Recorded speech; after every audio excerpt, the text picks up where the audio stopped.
अच्छा भाई देखो, अब आपके पास ना denominator consist of non repeated quadratic factor. Non repeated quadratic factor अगर आपके पास हैं तो उसको फिर हम किस तरीके से डील करेंगे। तो ये चौथी कैटेगरी है हमारे पास। देखो ए और बी की वैल्यूज हमने कैसे निकाली है, इसको हमने कंपेयर किया। ए और बी के लिए हमने इसको क्या किया, कंपेयर किया। देखो यहाँ पे एक्स स्क्वायर, यहाँ पे भी एक्स स्क्वायर, इसका कोफिशिएंट 1 है, इसका कोफिशिएंट ए है, तो ए की वैल्यू 1 आ गई। ऐसे निकाला खतीजा, ठीक है। इस तरह यहाँ पे एक्स का कोफिशिएंट b माइनस 2 है, यहाँ पे x का कोफिशिएंट -1, तो इसको हमने कंपेयर किया, a की वैल्यू पुट कराई, आंसर आपका निकल कर आ गया। ठीक है खतीजा। अब नेक्स्ट आपके पास है नॉन रिपीटेड, सही है, और फैक्टर्स। ठीक है, तो अब अभी आप इसमें देखो यहाँ पर कौन सी x की वैल्यू निकालने पे आपके पास आयोटा आएगा, जल्दी से देख के मुझे बताओ। अच्छा देखो, मैं तुम्हें इस टाइप की पहचान बता रहा हूँ। यहाँ पे नीचे जो है ना हमारे पास, जब तुम इसको सॉल्व करोगे तो सॉल्व करने में तुम्हारे पास क्या होगा कि तुमने डिनोमिनेटर को देखना है कि डिनोमिनेटर में कोई ऐसा फैक्टर तो नहीं है जिसकी वैल्यू अगर हम निकालें तो उसमें आयोटा आ जाए। जैसे यहाँ से x की वैल्यू निकालोगे 2 आएगा, लेकिन यहाँ से अगर x की वैल्यू निकालोगी तो आयोटा आ जाएगा। तो ये इस टाइप की पहचान है कि डिवाइड में आपको आयोटा नजर आएगा। नॉन रिपीटेड जो लीनियर फैक्टर वो बोला है ना बार बार, इसका मतलब बेसिकली ये। तो अब इसके लिए क्या तरीका कार है मैं तुम्हें समझाता हूँ।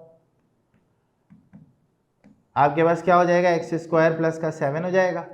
अब देखो ये तो आपके पास जो पहला फैक्टर है ना, तो ये किस तरीके से लिखा जाएगा, ये आपके साथ इस तरह लिखा जाएगा कि आपने जो ये आयोटा वाला पार्ट है इसको इसके नीचे लिखा और यहां पर ax प्लस बी हो जाएगा। मतलब दो वेरिएबल आपने लेने, अगर आयोटा वाला पार्ट है तो क्या करना है, उसके साथ a जो पहला वेरिएबल होगा उसके साथ a लिख दो, उसको मल्टीप्लाई कर दो x से, और फिर अगला वेरिएबल भी उसके साथ इंट्रोड्यूस करा दो। ठीक है, इसी तरीके से जो अगला लीनियर है वो हो जाएगा c अपॉन एक्स माइनस 2। एक वेरिएबल लेंगे a, उसको x से मल्टीप्लाई करेंगे और दूसरे वेरिएबल के साथ ऐड कर देंगे। क्लियर है बात यहां तक? ठीक है, अब इसको आप क्या करें, इसको आप सिंपल एलसीएम ले लें, एक्स स्क्वायर प्लस 7।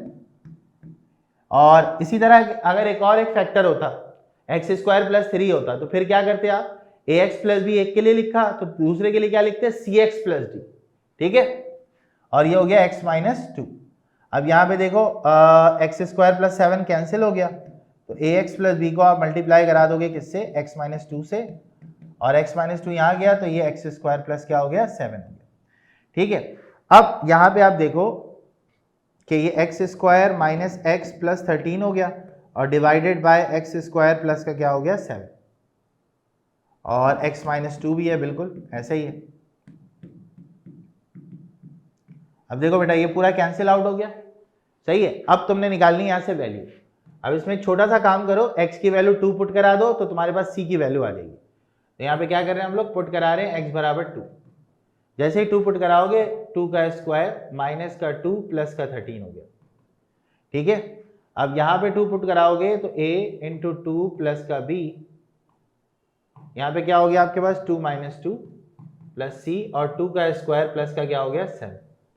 ठीक है, तो जैसे ऐसा काम करोगे ये 2 माइनस 2 कट गए तो 0 हो गया, 4 माइनस 2 2 हो गया, 13 और 2 15, उसके बाद 7 और 4 11,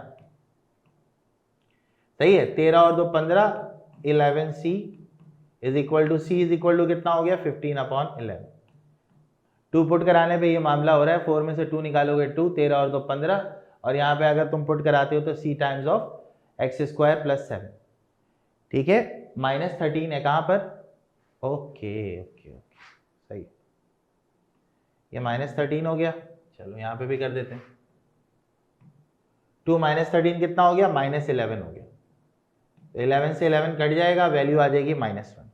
सही, अब आपको इसको करना पड़ेगा मल्टीप्लाई, बिकॉज बाकी वैल्यूज नहीं निकल पाएंगी इस तरह। X square minus x minus 13 हो गया। अब जब मल्टीप्लाई करोगे तो क्या हो जाएगा, ए एक्स स्क्वायर हो जाएगा पहला, तो फिर माइनस का 2ax हो जाएगा, प्लस का bx हो जाएगा, माइनस का 2b हो जाएगा, प्लस का cx स्क्वायर हो जाएगा, प्लस का 7c हो जाएगा। ठीक है, यहाँ पे आपने एक्स स्क्वायर वाली टर्म्स को क्या निकालना है, कॉमन।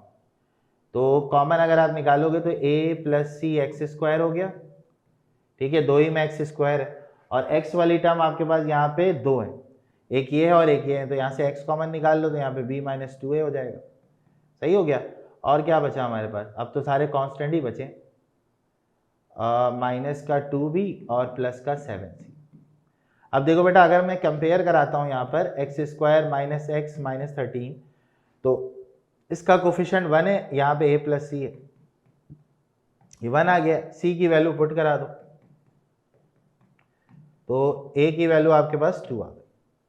ठीक है बच्चे, a की वैल्यू आपके पास 2 आ गई। इसी तरीके से आप यहाँ पे कंपेयर कराओगे तो b माइनस 2 है और यहाँ पे x का कोफिशिएंट है माइनस 1, तो यहाँ पे आपने ये वैल्यू पुट कराई, 2 2 का क्या हो गया 4 हो गया, ये क्या हो गया माइनस 1 प्लस 4, तो b की वैल्यू कितनी आ गई बेटा 3 आ गई। ये तुम्हारा आंसर आ गया।